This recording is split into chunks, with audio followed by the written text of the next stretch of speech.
చిరుధాన్యాలు ఆహార వైవిధ్యం. ప్రపంచమంతా చిరుధాన్యాల వైపు చూస్తోంది.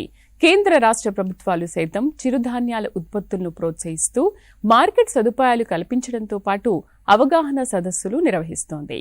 మిల్లెట్లు అందరికీ అందుబాటులో ఉండేందుకు వ్యాపార సంస్థలు తమ వంతు సహకారాన్ని అందిస్తున్నాయి. ప్రభుత్వాలు, స్వచ్ఛంద సంస్థలు కల్పిస్తున్న అవగాహన పట్ల ప్రజలు సైతం స్వచ్ఛందంగా ముందుకొస్తున్నారు. చిరుధాన్యాల వినియోగంపై తాము ప్రత్యేక చర్యలు చేపడుతున్నామని హెచ్ఎస్సిసిలో జరిగిన సదస్సులో తెలంగాణ రాష్ట్ర ప్రభుత్వ పక్షాన వ్యవసాయ శాఖ మంత్రి సింగిరెడ్డి నిరంజన్ రెడ్డి భరోసా ఇచ్చారు. భారత ప్రభుత్వం 2023 సంవత్సరాన్ని మిల్లెట్ల సంవత్సరంగా ప్రకటిస్తున్నామనడం పట్ల హర్షం వ్యక్తం చేశారు. ఆరోగ్యంగా ఉన్న మన పెద్దవారు మన ముందు తారసపడ్డప్పుడు చాలా సాధారణంగా మాట్లాడుకునే మాట అప్పటి తిండి వేరే అని. అవును, ఇది నిజం. చిరుధాన్యాలు మన దేశ ప్రజల ఆహారపు అలవాట్లో మన రైతులు పండించే అనేక పంటల్లో ముఖ్యమైనవి. అన్ని రకాల వాతావరణ పరిస్థితుల్లో ఈ పంటను పండిస్తారు. ప్రధానంగా భారతదేశంలో ఆసియా ఖండంతో పాటు అనేక దేశాల్లో ఆఫ్రికా దేశాల ప్రజల ప్రధాన పంట. ఈ దేశం నుండి ప్రపంచ దేశాల మొత్తం విస్తరించింది. Millets have a lot of benefits. Like one of the benefits is that they're easy to grow. They grow in most type of soils, and they grow in most type of soils. They don't require like fertilizers or pesticides. They reduce a lot. They reduce the chance of getting diseases. They are very good for kids as it helps us focus, and it also helps us get good immunity. Millets అన్నవి మన ఆరోగ్యానికి చాలా మంచివి, ఎందుకంటే అవి చాలా ఆర్గానిక్గా ఇంకా చాలా ఆరోగ్యకరంగా ఉంటాయి. నేను ప్రజలకి ఒక విషయం చెప్పాలనుకున్నాను, ఎందుకంటే ఈ సంవత్సరం ఇంటర్నేషనల్ మిల్లెట్స్ ఇయర్. ఎందుకంటే మిల్లెట్స్ అన్నవి చాలా హెల్దీ ఇంకా చాలా బెనిఫిషియల్. మిల్లెట్స్లో చాలా రకాలు ఉంటాయి. ఒకటి రాగి, జొన్నలు, ఇంకా చాలా ఉంటాయి. మనం వీటిని మన రోజువారీ డైట్లో కానీ ఉపయోగిస్తే మనం చాలా ఆరోగ్యకరంగా ఇంకా అలాగే హెల్దీగా కూడా ఉండొచ్చు. ఇక్కడికి వచ్చాక నేను ఒక విషయం నేర్చుకున్నాను, మిల్లెట్స్ అన్నవి మన డైలీ లైఫ్లో ఇంక్లూడ్ చేసుకోవాలి. మన ఫుడ్లో కానీ లేదా మన డైట్లో కానీ మనం మిల్లెట్స్ అన్నవి ఎందులో అయినా యాడ్ చేసుకోవచ్చు. దానివల్ల మనకి చాలా ప్రయోజకరంగా కూడా ఉండిద్ది.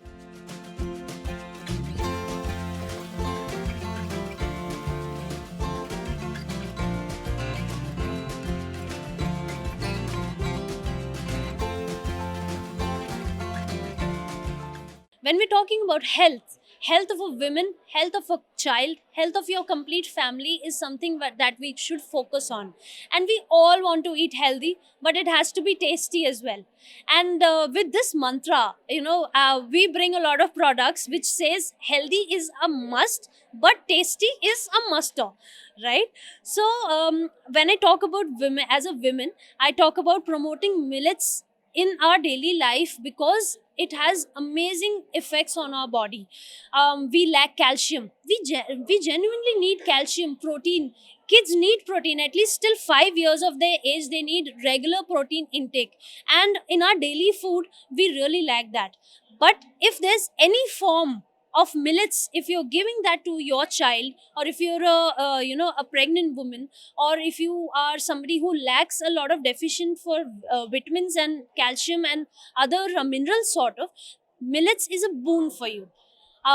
When I talk about daily, there are so many restrictions that people have, so many limitations people have, that there's only one option, that is making a chapati. But that's not true. You can make easy instant food out of millets. Like I say all the Anganwadis when I'm giving training to them, you can make jawar sattu at home. Chocolate jawar sattu you can make. Just roast a little bit of jawar, toast it, and you can add whatever flavor you want. You want elaichi, cardamom flavor, or chocolate flavor, or whatsoever, and put it into milk or even water and drink it. That's your real protein for the day. So these are small hacks that you can experiment on food with millets. And of course nowadays millet is booming so much. It's a booming industry altogether. Next year it is International Year of Millets 2023, and it has been declared by UN with the suggestion from India. And internationally, millets are being accepted as their real food. Now if I take few examples, of course Africa is coming up with a lot of food food rallies and food small meal sort of collaborations for small young children. But when I say US as a market, they have incorporated sorghum and proso and different millets in the lunch boxes of kids. So why not bring that in a real form in your house? And of course, as an entrepreneur, I really want to encourage, if there's any entrepreneurial drive that you have, it's a very booming industry, and you should of course take this forward. Millet year is ahead. Government is supporting, and I think you can do a lot more than just making chapatis or a traditional food. You can go way ahead in the gluten-free industry or the vegan industry as well. Thank you. ప్రజల నాగరికతలో సహజంగా వచ్చే మార్పుల వలన చిరుధాన్యాల స్థానం ప్రధాన పంట. ప్రధాన ఆహారపు అలవాట్ల నుండి పక్కకు జరిగి వరి, గోధుమలు వచ్చి చేరాయి. ఎక్కువ మోతాదులో సమయం ప్రకారం స్వత్వరంగా పంట దిగుబడులు ఇతర పంటలతోనే సాధ్యం కావడం వలన లక్షల్లో ఉన్న జనాభా ఆహారపు అవసరాలను తీర్చడానికి ప్రభుత్వం కూడా వరి, గోధుమ పంటలకు అనుకూలంగానే ప్రణాళికలు రూపొందించింది. అందరూ వరి, గోధుమ పండేలా అవి మాత్రమే ఆహారంలో ఉండే విధంగా పరిస్థితులు ప్రమాదకర స్థాయికి చేరాయి. ప్రమాదమని ఎందుకు అనవలసి వస్తుందంటే, ప్రజల్లో వచ్చిన ఈ కొత్త ఆహారపు అలవాట్ల వల్లే బీపీ, షుగర్ లాంటి సుఖవ్యాధులు రావడం, తొందరగా అలసిపోవడం, వృద్ధాప్యం రావడం జరుగుతుంది. ఈ పరిస్థితిని మార్చి మళ్లీ చిరుధాన్యాలకు పూర్వ వైభవం తెచ్చి ఆరోగ్య భారతాన్ని తయారు చేసే విధంగా కేంద్ర రాష్ట్ర ప్రభుత్వాలు ప్రయత్నిస్తున్నాయి. అత్యంత ప్రాధాన్యత కలిగినటువంటి రంగం, అశేష ప్రజలకు ఉపాధినిచ్చేటువంటి రంగం, దేశానికి ఆహారాన్ని అందించేటువంటి రంగం. ఈ రంగంలో వస్తున్నటువంటి ఉత్పత్తులు సమకాలీన పరిస్థితులు, ప్రపంచ ఆహారపు అలవాట్లను దృష్టిలో పెట్టుకొని ఈ ఉత్పత్తులను పెంచేటువంటి విధంగా రైతాంగాన్ని మనం నడిపించవలసి ఉంటుంది. చిరుధాన్యాల విస్తరణ పెరగడం ద్వారా ప్రపంచ మార్కెట్ను భారత్ కైవసం చేసుకోవడానికి అవకాశం ఉంది భవిష్యత్తులో. చిరుధాన్యాల మీద ఆధారపడేటువంటి ఉప ఉత్పత్తులు మొత్తం, ప్రొడక్ట్స్ అండ్ బై ప్రొడక్ట్స్ అన్నీ కలిపి విశేషమైనటువంటి ఆదరణను చూరగొంటున్నాయి. రోజు రోజుకు ప్రజలలో ఆ రకమైన ఆసక్తి కూడా పెరుగుతూ ఉంది. అన్ని రకాల ప్రోడక్ట్స్, అటు బ్రేక్ఫాస్ట్ నుంచి మొదలు పెడితే లంచ్ నుంచి ఈవినింగ్ స్నాక్ నుంచి నైట్ డిన్నర్ దాకా అవసరమైనటువంటి ఆహార ఉత్పత్తుల్ని చిరుధాన్యాల నుంచి తయారు చేసేటువంటి అనేక రకాల ప్రాసెసింగ్ యూనిట్స్ కానీ స్టార్టప్స్ కానీ వచ్చి ఉన్నాయి. ఇప్పటికే దేశంలోని ఐఐటీలు అనేక రకాల సొల్యూషన్స్ ఇచ్చినారు. వ్యవసాయ విశ్వవిద్యాలయాలకు సంబంధించినటువంటి, అదేవిధంగా ఈ చిరుధాన్యాల మీద పరిశోధన చేసేటువంటి సంస్థ Indian institute of millet research మన రాజేంద్రనగర్లో ఉంది. వారు కూడా ప్రవేశపెట్టినటువంటి అనేక రకాల యాంత్రీకరణ పద్ధతులు కానీ ప్రాసెసింగ్ విధానాలు కానీ ఇప్పటికే మహిళా సంఘాలు కానీ ఇతర ఔత్సాహికమైనటువంటి రైతులు కానీ ఔత్సాహికులైనటువంటి మన ఎంటర్ప్రెన్యూర్స్ కానీ పారిశ్రామికవేత్తలు కానీ వాటిని అందుకొని ముందుకు సాగుతున్నారు. కాబట్టి ఈ తరుణంలో ఈరోజు హైదరాబాద్లో ప్రారంభమైనటువంటి ఈ జాతీయ చిరుధాన్యాల మీద జాతీయ సదస్సు ఇవాళ ఒకటి ఏర్పాటైంది, కన్వెన్షన్ ఏర్పాటైంది. ఈ కన్వెన్షన్ ఇందాకనే అడ్రస్ చేసి వస్తున్నాం. సుమారు దేశంలోని అన్ని రాష్ట్రాలకు సంబంధించినటువంటి ఈ వ్యవసాయ రంగ పారిశ్రామికవేత్తలు, నిపుణులు, శాస్త్రవేత్తలు, అదేవిధంగా ఈ మిల్లెట్ రీసెర్చ్కి సంబంధించినటువంటి వాళ్ళు, చిరుధాన్యాలను పండించేటువంటి ప్రాసెసింగ్ చేసేటువంటి ఈ ఫార్మర్స్ ప్రొడ్యూసింగ్ ఆర్గనైజేషన్స్ వాళ్ళు పలువురు ఇవాళ పాల్గొన్నారు. విస్తృతంగా దాని మీద చర్చలు జరుగుతున్నాయి. 2023 సంవత్సరాన్ని మనం ఇయర్ ఆఫ్ ది మిల్లెట్స్గా కేంద్ర ప్రభుత్వం గతంలో ప్రకటించి ఉన్నది. గతంలో ఐక్యరాజ్య సమితి జనరల్ బాడీ సర్వసభ్య సమావేశం వాళ్ళు నిర్ణయించినటువంటి అంశాలలో ఏవైతే మానవాళి భవిష్యత్తు కోసం అనుసరించవలసినటువంటి ఏ లక్ష్యాలను సాధించాలని నిర్దేశించినారో 17 లక్ష్యాలు. ఆ 17 లక్ష్యాలలో 17వ లక్ష్యం ఏంటంటే చిరుధాన్యాల ఉత్పత్తిని ప్రపంచవ్యాప్తంగా పెంచాలి, చిరుధాన్యాల యొక్క వినియోగం పెరగాలి. తద్వారా ఈ ఆహారపు అలవాట్లు, ఇప్పుడున్న ఆహారపు అలవాట్లు ఏవైతే అనేక రకాల వ్యాధులకు కారణమవుతున్నాయో దాని స్థానంలో అన్ని రకాల పోషక విలువలు కలిగినటువంటి చిరుధాన్యాల వినియోగం పెరిగితే మానవాళి ఆరోగ్యం పెరుగుతుంది. అది అవసరం అని చెప్పి 2015 సెప్టెంబర్లోనే ఐక్యరాజ్య సమితి జనరల్ బాడీ ప్రపంచ దేశాలకు పిలుపునిచ్చింది. కాబట్టి మనం ఇప్పటికైనా వ్యవసాయంలో మనం పండించేటువంటి పంటలలో చిరుధాన్యాలకు కూడా ప్రాధాన్యతనివ్వాలనేటువంటిది తెలంగాణ ప్రభుత్వ పక్షాన మనం రైతులకు చెప్తా వస్తున్నాం. పంటల వైవిధ్యీకరణలో భాగంగా చిరుధాన్యాలతో పాటు నూనె గింజలు, పప్పు దినుసులు కూడా పెద్ద మొత్తంలో పండిస్తేనే మనకు లాభము, ఆదాయం వస్తుంది. తర్వాత రాష్ట్రానికి, దేశానికి కూడా అవి అవసరం. భవిష్యత్తులో అంతర్జాతీయ మార్కెట్ నుంచి మనం దిగుమతి చేసుకునేటువంటి ఆగత్యం తప్పిపోతుంది, మనమే ఎగుమతులు చేసే అవకాశం ఉంటుంది. అందువల్ల ఆ రకమైన పంటల్ని పండించాలని చెప్పి దిశానిర్దేశం ఆల్రెడీ మనం చేస్తున్నాం. మరి ఈ తరుణంలో ఈరోజు ప్రారంభమైనటువంటి ఈ సదస్సు, చిరుధాన్యాల మీద ప్రారంభమైనటువంటి అఖిల భారత సదస్సు హైదరాబాద్ వేదికగా జరుగుతున్నది. సీనియర్ సైంటిస్టు, ప్రధాన సైంటిస్టు శ్రీ దయాకర్రావు గారి నేతృత్వంలో పలువురు శాస్త్రవేత్తలు, పలు రాష్ట్రాలకు సంబంధించినటువంటి అధికారులు, అదేవిధంగా కేంద్ర ప్రభుత్వానికి సంబంధించినటువంటి ఈ రంగానికి సంబంధించినటువంటి అధికారులు కూడా రావడం జరిగింది. విలువైనటువంటి సూచనలు, సలహాలతో చర్చలు జరుగుతున్నాయి. ఆశాజనకమైనటువంటి కొత్త దారులు రైతాంగానికి ఈ సదస్సు ద్వారా వెలువడతాయని చెప్పి ఆశిస్తున్నాం. Thank you. యునైటెడ్ నేషన్స్ కూడా చిరుధాన్యాల అవసరాన్ని గుర్తించి సుస్థిర అభివృద్ధి లక్ష్యాలతో ఒకటిగా చేర్చింది. ఇంకా భారత ప్రభుత్వ సూచన మేరకు 2023 సంవత్సరాన్ని ప్రపంచ చిరుధాన్యాల సంవత్సరంగా ప్రకటించింది. అందులో భాగంగా NNCCను కేంద్ర రాష్ట్ర ప్రభుత్వాలు కలిసి HACC హైదరాబాద్లో సెప్టెంబర్ నెల 23-24 తేదీల్లో నిర్వహించాయి. చిరుధాన్యాలు ఉత్పత్తి చేసే రైతులను, వ్యవసాయ శాస్త్రవేత్తలను, యువ పారిశ్రామికవేత్తలను, స్టార్టప్ కంపెనీలను, పాలసీ మేకర్స్ను, ఫుడ్ ప్రాసెస్ కంపెనీలు, వినియోగదారులకు ఈ ఫీల్డ్లో కృషి చేసే సాంకేతిక నిపుణులు అందరికీ ఒకే గొడుగు కిందకు తేవడం, రైతు నుండి మొదలు వినియోగదారుని వరకు ఉన్న మొత్తం చైన్ సిస్టాన్ని ఎలాంటి ఖాళీలు లేకుండా వృద్ధి చేయాలనే లక్ష్యంతో కార్యక్రమాన్ని నిర్వహించారు. ఇంటర్నేషనల్ ఇయర్ ఆఫ్ మిల్లెట్స్ 2023 పురస్కరించుకొని ఈ స్టార్టప్స్కి ఫండింగ్ ఇచ్చేట్లో కూడా గవర్నమెంట్ ఆఫ్ ఇండియా మరి పెద్ద చేయి చూపిస్తూ ఒక ఇయర్కి ఒక 100 స్టార్టప్స్ని సపోర్ట్ చేసే అనుమతి ఇచ్చింది, ప్రత్యేకంగా ఈ యొక్క సంవత్సరంలో. ఇక్కడ అర్బన్ కన్జ్యూమర్స్ దాదాపు ఈ డయాబెటీస్, లైఫ్ స్టైల్ డిసీజెస్ తోటి చాలా సఫర్ అవుతున్నారు. కాబట్టి ఆహార అలవాట్లు మార్పిడి అనేది చాలా చాలా ముఖ్యం. కష్టమైనప్పటికీ క్రమేపీ అది జరుగుతూ వస్తుంది. కాబట్టి ఇప్పుడు ఇంట్లో ఒక్కరు తినడం, లేకపోతే వారానికి ఒకసారి తినడం, అది అక్కడి నుంచి 2 సార్లు 3 సార్లు ఈ విధంగా మనం పెంచుతూ ముందుకు వెళ్ళాల్సిన అవసరం ఉంది. వీటిని ప్రపంచం, ఎందుకంటే ఎక్కడ చూసినా కానీ భారతదేశానికి ఇప్పుడు ఉండే మంచి ఒపీనియన్ వేరే దేశాలకు మన దేశం పైన ఎంతో గౌరవంగా ఉన్నట్టు మనం చూస్తుంటాం. మన ఆహార అలవాట్లు కూడా బట్టి కూడా వాళ్ళు ఎంతో అట్రాక్ట్ చేయబడుతుంటారు. కాబట్టి చిరుధాన్యాలతో చేయబడిన ఆహారాలు, దానిలో ఉండే పోషక విలువలు, ప్రత్యేకంగా కోవిడ్-19 వచ్చింది. కోవిడ్-19 వచ్చిన తర్వాత మనం చూసాము, కొద్దిమంది చనిపోయారు, కొద్దిమంది గట్టిగా నిల్చోగలిగారు. దీని అర్థం ఏంటంటే ఆ గట్టిగా నిల్చున్న వాళ్ళకి ఇమ్యూనిటీ ఎక్కువ ఉన్నదన్నమాట. అయితే చిరుధాన్యాలు అనేది ఇది ఎక్కడ పండిస్తే వాళ్ళే తినేది కాదు, కానీ యావత్ ప్రపంచంలో తినవచ్చు. పండించినా పండించకపోయినా నీకు అవసరం. ఎందుకంటే చిరుధాన్యంలో ఉండే ఆ యొక్క పోషక విలువలు, ఐరన్ కానీ, జింక్ కానీ, మెగ్నీషియం కానీ, లేకపోతే విటమిన్స్, బి కాంప్లెక్స్ విటమిన్స్ కానీ, ఇవన్నీ కూడా మనకి ఎంతో మేలు చేకూర్చేగా ఉన్నాయి, ఇమ్యూనిటీ బిల్డ్ చేసేదిగా ఉన్నాయి.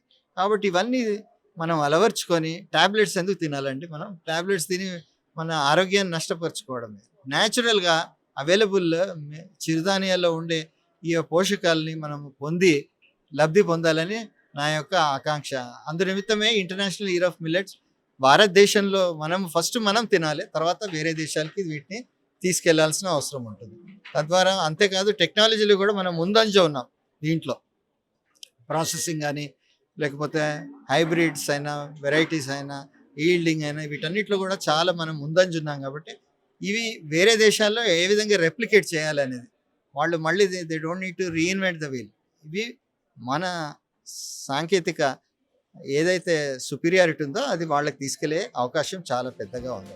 పంట వైవిధ్యం గురించి చేస్తున్న ప్రచారంలో భాగంగా రాష్ట్ర ప్రభుత్వం చిరుధాన్యాల పంటలను ప్రోత్సహిస్తుందని సదస్సుకు హాజరైన ప్రతినిధులు వివరించారు. తెలంగాణ వ్యవసాయ శాఖ వారి స్టాల్ని సందర్శించారు. తెలంగాణ ప్రభుత్వంలోని మహిళా శిశు సంక్షేమ శాఖ ఆధ్వర్యంలో నిర్వహిస్తున్న అంగన్వాడీ కేంద్రాల్లో పిల్లలకు, తల్లులకు, గర్భిణీ స్త్రీలకు ఇస్తున్న ఆహారంలో రోజుకు కనీసం ఒక పూట చిరుధాన్యాలతో చేసిన ఆహారం ఉండేలా చూస్తున్నారు. ఈ ప్రాజెక్టు కోసం కావాల్సిన ఎకోసిస్టమ్ను ఆసిఫాబాద్ జిల్లాలో రైతులతో సెల్ఫ్ హెల్ప్ గ్రూపులతో కలిసి ఏర్పాటు చేసి చిరుధాన్యాల ప్రాజెక్టుకి ప్రధానమంత్రి అవార్డు కూడా దక్కింది. అందరికీ నమస్కారం. ఈరోజు మనము కుమ్రం భీం ఆసిఫాబాద్ జిల్లాలో జరిగిన ICDSలో మిల్లెట్స్గా ఇంటిగ్రేషన్ అదే ఒక పెద్ద ప్రాజెక్ట్ జరుగుతుంది. దానిపైన we have put up stall here in the national Nutri serial convention. మామూలుగా మనకు మన అంగన్వాడీ సెంటర్లో ఒక మీల్ మనము ఇస్తాము. దాని తర్వాత 2 మీల్స్ కూడా పిల్లలు pregnant women they take at the homes. So we are promoting through our Anganwadi teachers and workers that they are doing house to house follow up kuda follow up chestunaru. So to making sure that at least one meal okate meal at least they should take the millet meal, and with lot of people participation and a lot of awareness creation. For awareness creation we are organizing these millet food festivals in which the training is given to the SHG women, local women about the millet recipes. Mamulga, it is the thing that processing and making millet recipes, it is a very difficult task. అది చాలా పెద్ద task అవుతుంది. కానీ దాని మీద కూడా వాళ్ళకి training ఇచ్చేము కి అంత సింపుల్ రెసిపీస్ మనము ఈజీగా చేయొచ్చు. So for that also we are giving them training. So it has become like a people's movement that they local level पे cultivation, local level पे consumption, local level पे processing, local level पे consumption. అందరికీ మన కంట్రీలో మన స్టేట్లో మిల్లెట్స్ అంటే చిరుధాన్యాలు అంటే అందరికీ తెలుసు. మన జొన్నలు, సజ్జలు, రాగులు వీటన్నిటిని అంటారు. సో మీకు ఇప్పటికీ తెలుసు పిల్లలకు కానీ మహిళలకు కానీ రాగులు తింటే ఐరన్ బాగా ఉంటుందని. ఇప్పటికి కూడా చిన్నపిల్లలకి రాగి జావలు కానీ రాగి పోట్రీస్ లాంటివి పెడుతుంటారు. సో ఏంటంటే చిరుధాన్యాల్లో ఏంటంటే మంచి ఫైబర్, ప్రోటీన్ కంటెంట్ ఉంటుంది. దానివల్ల అలాగే మంచి ఐరన్ కంటెంట్, మిగతా చాలా మంచి కాంపోనెంట్స్ రైస్ అండ్ వీటిలో కంటే వీటి కూరలో అధికంగా ఉంటాయి. దీనివల్ల ఏంటంటే లో గ్లైసెమిక్ ఇండెక్స్ ఉంటుంది. సో మన బ్లడ్ షుగర్ లెవెల్ ఎప్పుడు లోలో ఉంటాయి. When compare to the wheat and రైస్తో కంపేర్ చేసుకుంటే వీటితో అంత షుగర్ హైక్ ఉండదు, ఇందులో చాలా తక్కువ ఉంటుంది. సో అదేవిధంగా ఫైబర్, ప్రోటీన్ ఉండడం వల్ల మీకు సెటైటీ ఎక్కువసేపు ఉంటుంది, త్వరగా ఆకలేదు. సో ఇప్పుడున్న కరెంట్ జనరేషన్కి లైఫ్ స్టైల్కి ఇలాంటి ఫుడ్స్ అనేవి చాలా ఉపయోగపడుతుంది. సో దట్ న్యూట్రిషనల్ సెక్యూరిటీ అంటారు. సో దట్ మనకి మంచి న్యూట్రిషన్ వస్తుంది, దానికి తగ్గట్టే లైఫ్ స్టైల్ డిసీజెస్ కూడా మనం అరికట్టగలం. సో ఇవి మిల్లెట్స్ యొక్క హెల్త్ బెనిఫిట్స్. సో ఐఎంఆర్ లాంటి ఐఎంఆర్ అంటే Indian institute of millet research. ఈ రీసెర్చ్ ఎన్నో ఇయర్స్ నుంచి ఇలాంటి మిల్లెట్స్ మీద క్రాప్ సీడ్ లెవెల్ నుంచి వాళ్ళు సైంటిస్టులు పరిశోధనలు చేస్తున్నారు. ఏ క్రాప్ అయితే మన ఫ్లోర్ చేయడానికి బాగుంటుంది, ఏ ప్రొడక్ట్స్కి ఏ సీడ్ బాగుంటుంది, లేకపోతే రైతులకి ఎలాంటి ప్రొడక్షన్కి ఎలాంటివి బాగుంటాయి అనే దాని మీద వాళ్ళు ఎప్పటి నుంచి పరిశోధన చేస్తున్నారు. అందులో న్యూట్రీ హబ్ అనే కాంపోనెంట్ మేము ఏం చేస్తున్నామంటే we are promoting the entrepreneurship component. So కమర్షియల్గా ఇందులోంచి ఎలాంటి ప్రోడక్ట్స్ చేయగలము.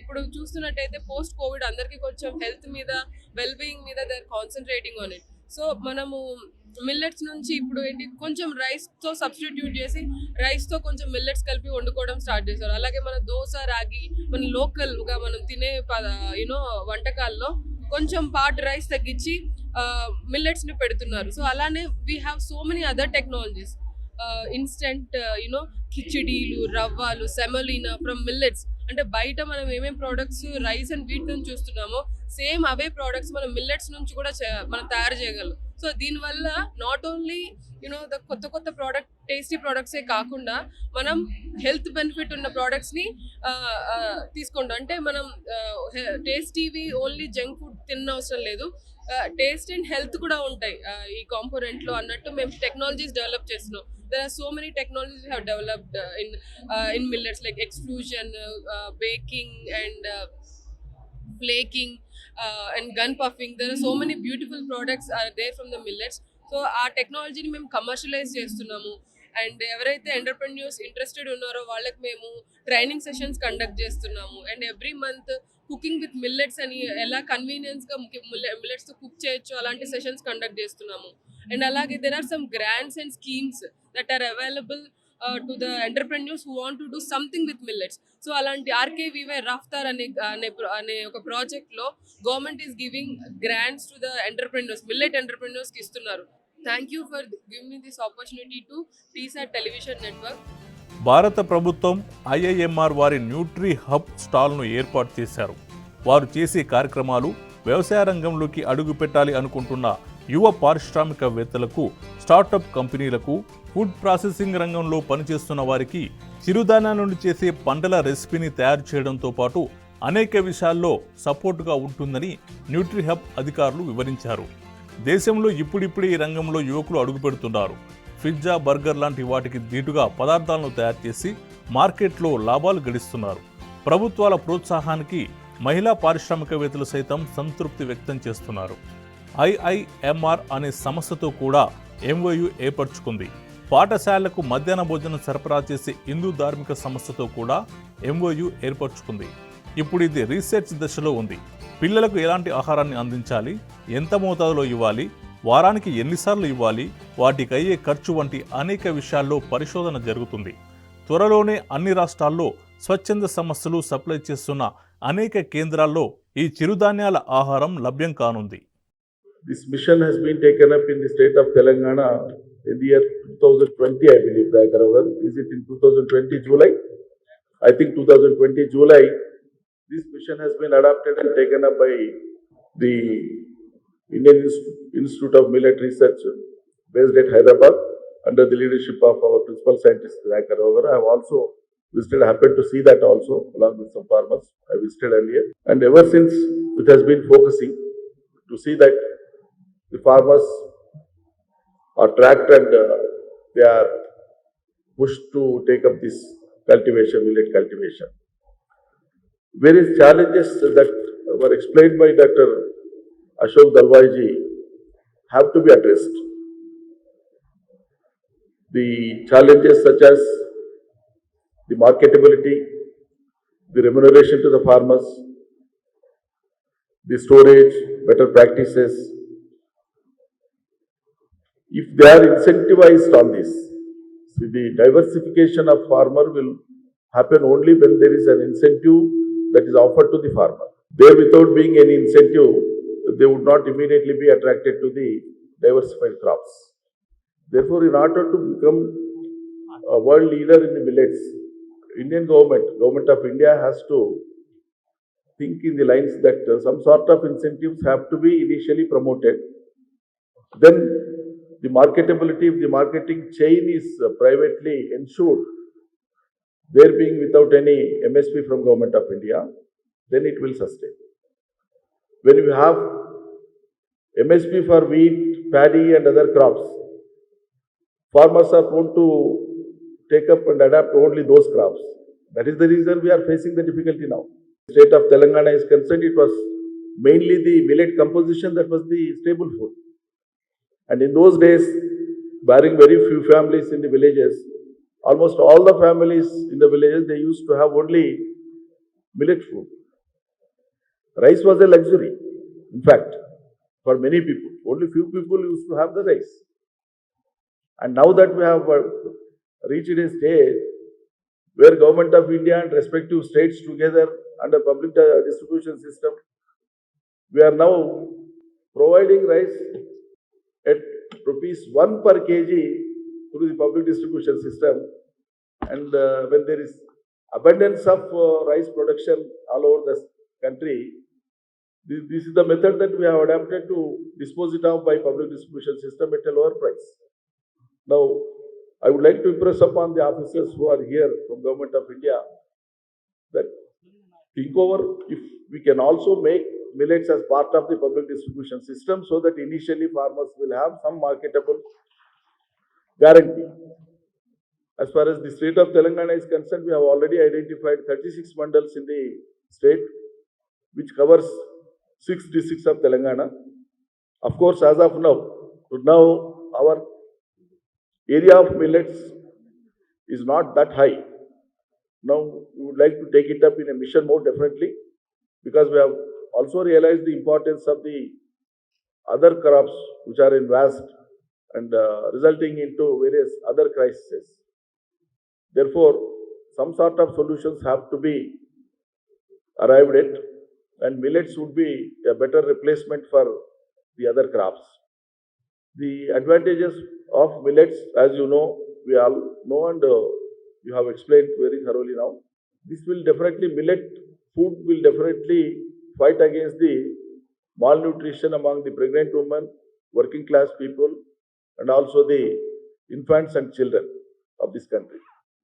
We can't afford to have the supplements from the multinational companies produces. The India can no more be a market area for vitamin deficiency supplements, for B complex deficiency supplements and other supplements from multinational companies. When you have rich resources of producing millets, and millets alone can be the best substitute for anything, why should we prefer all those things? So millets alone can be the best food, the healthy food, the rich food, and that gives the longevity of life also. I'll tell you one thing, the food habits gradually will be changing and will be changing in future also, and ultimately food will remain same. The form of food will change, but components of food will not change. The requirement for food is from agriculture sector. The items that have to come up only from the soil. Therefore, you can have different forms of food in the modern era, but invariably you need to have your food. That shows, and that means there can never be a substitute for food.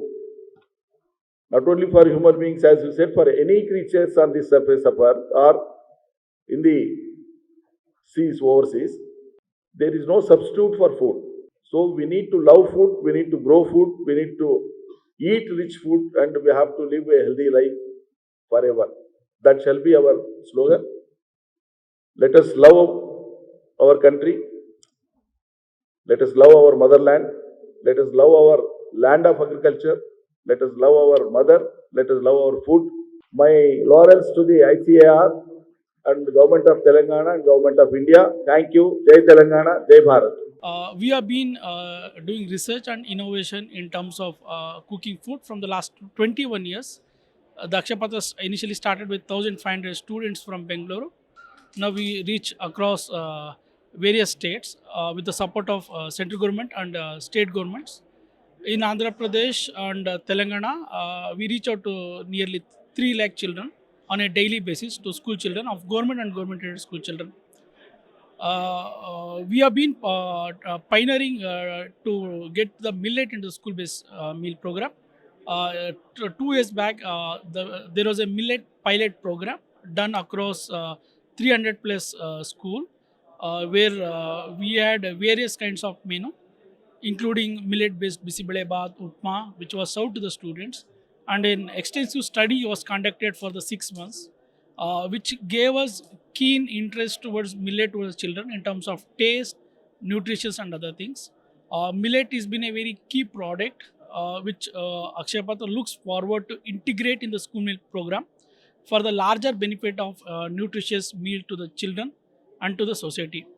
So 𝗧-𝗦𝗧𝗧𝗧𝗧 is keen towards getting millet in the larger program for the social good, and I would request parents and children to look towards millet, various millet like Ragi, pearl, finger millet, which are more of health beneficial. We also look forward our new product development centers and food safety scientific laboratories are continuously researching in association with the Institute of Millet Research to develop new recipes and a new process where large scale production of millet based meal can be cooked and served to the children on a daily basis. Thank you. చిరుధాన్యాల ప్రచారంలో భాగంగా నిర్వహిస్తున్న ఈ event యొక్క లక్ష్యాన్ని ప్రజల్లోకి తీసుకొని వెళ్ళడానికి పూర్తి సహకారం ఇస్తున్న TSATకు నిర్వాహకులు, హాజరైన సంస్థల ప్రతినిధులు కృతజ్ఞతలు తెలిపారు. భవిష్యత్తులో ఆరోగ్య భారతావనిగా తీర్చిదిద్దేందుకు మిల్లెట్ల పాత్ర గణనీయంగా ఉండబోతుందని, అందుకు అనుగుణంగా ఉత్పత్తి సామర్థ్యాన్ని పెంచుకునే దిశగా భారతీయులు సిద్ధమవుతారని ఆశిద్దాం. చిరుధాన్యాల వినియోగ ప్రచారంలో భాగంగా నిర్వహిస్తున్న కార్యక్రమ లక్ష్యాన్ని ప్రజల్లోకి తీసుకెళ్లేందుకు పూర్తి సహకారం అందిస్తున్న TSAT నిర్వాహకులకు, హాజరైన సంస్థల ప్రతినిధులకు నిర్వాహకులు కృతజ్ఞతలు తెలియజేశారు. భవిష్యత్తులో ఆరోగ్య భారతావనిగా తీర్చిదిద్దేందుకు మిల్లెట్ల పాత్ర గణనీయంగా ఉండబోతోందని, అందుకు అనుగుణంగా ఉత్పత్తి సామర్థ్యాన్ని పెంచుకునే దిశగా భారతీయులు సిద్ధమవుతారని ఆశిద్దాం.